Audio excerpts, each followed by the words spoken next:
Italy প্রবাসী হেলাল আহমেদের উদ্যোগে বানভাসী মানুষের মাঝে শুকনো খাবার বিতরণ করা হয়েছে। শনিবার সকালে মৌলভীবাজার সদর আপার কাগাবলা ইউনিয়নের পদুনাপুর ও রতনপুর গ্রামে বন্যা কবলিত এলাকায় অর্ধশত অসহায় পরিবারের মাঝে দ্বিতীয় ধাপে শুকনো খাবার বিতরণ করা হয়। খাবার বিতরণকালে স্বেচ্ছাসেবক বুলবুল আহমেদ জানান, ইতালি প্রবাসী হেলাল আহমেদের সার্বিক সহযোগিতায় অর্ধশত বানভাসী প্রতি পরিবারকে 1 কেজি মুড়ি, 2 কেজি চিড়া, 3 কেজি চাল, আধা কেজি গুড় ও 2টি খাবার স্যালাইন দেয়া হয়েছে। আগামীতেও এই কার্যক্রম অব্যাহত থাকবে।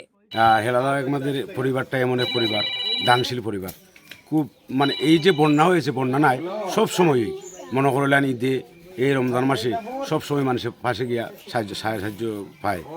এই এই কারণে তারার উপরে আল্লাহর রহমতের তারা দোয়া দোয়া মানুষের দোয়া তারার উপরে বেশি অংশ। প্রথম ধাপে যে আগিয়ন ওয়ার্ড 6 নং ওয়ার্ডে আমরা প্রতি প্যাকেটের 1000 টাকা মূল্য পড়ছে। প্রত্যেক প্যাকেট আছে 45টা 40টা প্যাকেট দিছি, সবই পাইছি আলহামদুলিল্লাহ। যারা বন্যা প্রবলিত হয়েছে সবই পাইছি আলহামদুলিল্লাহ। আর আমরা সাহায্য করতে আল্লাহ বিপদ আপদ হল তাই সাহায্য করছোই না আরো করবা দোয়া করি আল্লাহ তান্ডে দিতা। এ বিষয়ে ইতালি প্রবাসী হেলাল আহমেদ এক ভিডিও বার্তায় বলেন, আমার ব্যক্তিগত ও পরিবারের পক্ষ থেকে এই কার্যক্রম অব্যাহত থাকবে। পর্যায়ক্রমে আমরা আরও খাদ্য সামগ্রী বিতরণ করব। এ সময় তিনি বন্যার্তদের সাহায্যের জন্য সকল প্রবাসী ও দেশের বিত্তবানদের এগিয়ে আসার আহ্বান জানান।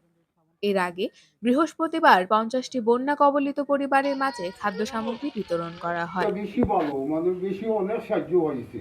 গরিব হল যে অসুবিধা আছে পানি বন্দি বাজার করতে পারে না, আট করতে পারে না, কত সুবিধায় আছে। যার এখন এটা হওয়ার নাই বলতেই বাইরে দিতে পারেন না, এটা নৌকা নাই বাড়ি দিতে পারেন না, এটা বড় কষ্টভোগী মানুষ আছে। এইখানে যদি আজকে ত্রাণ বিতরণটা করা হয়েছে, এটা এমন একটা সাহায্য মানছে হয়েছে, এটা হওয়ার বাসায় হওয়ার লাগে। জানা গেছে, উজান থেকে নেমে আসা পাহাড়ি ঢল ও প্রবল বর্ষণে খলিলপুর ইউনিয়নের হামরকোনা এলাকায় 2টি বাঁধ ভেঙে গিয়ে পশ্চিমাঞ্চলে বন্যার পানি প্রবেশ করে। এতে আপার কাগাবলা ইউনিয়নের 4 নং ও 5 নং ওয়ার্ডের বিভিন্ন এলাকার নিম্নাঞ্চল প্লাবিত হয়। ফলে পানিবন্দী হয়ে মানবেতর জীবনযাপন করছেন ওই এলাকার মানুষ।